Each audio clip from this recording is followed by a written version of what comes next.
Hi, I'm Akash Goel. And I'm Deepak Shivakumar. And today we are going to be talking about version control systems. So what is version control? It's the process of maintaining different versions and configurations of software projects. Over here we've listed some of the salient features of version control systems. So there are different approaches that are available for this. Over here the two major approaches are centralized and distributed.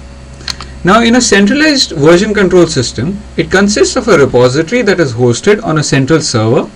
Each developer will obtain or update a copy of the latest source code from this repository. Once the changes are ready to be sent to the local central repository, the developer will commit his work to the central repository. On the other hand, in distributed version control systems, they consist of a central repository hosted by the project maintainer. The team of developers will either clone or pull the changes from this repo into their local repo. Developers then work on this copy of the project and perform updates or commits depending on the status of the project. For this screencast, we are going to be referring to a paper, quote, "Why are software projects moving from centralized to decentralized version control systems?" unquote.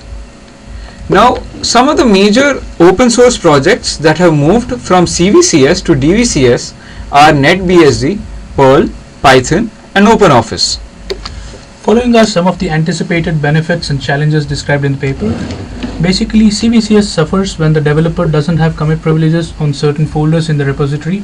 On the other hand, DVCS allows commits to local repository, hence allows developer to maintain multiple versions locally. Most important benefit of DVCS is that it allows offline commits, which CVCS does not allow as it requires the committer to be connected to the server at all times. Following are the challenges. If a project team decides that current approach to managing revisions is horrendous and concede that it has to be replaced with a new approach, then they must realize that a significant amount of work goes into making the transition. This would mean that the entire team must be educated about the new tool, ensure that the entire revision history along with the metadata is moved to the new system to ensure continuity.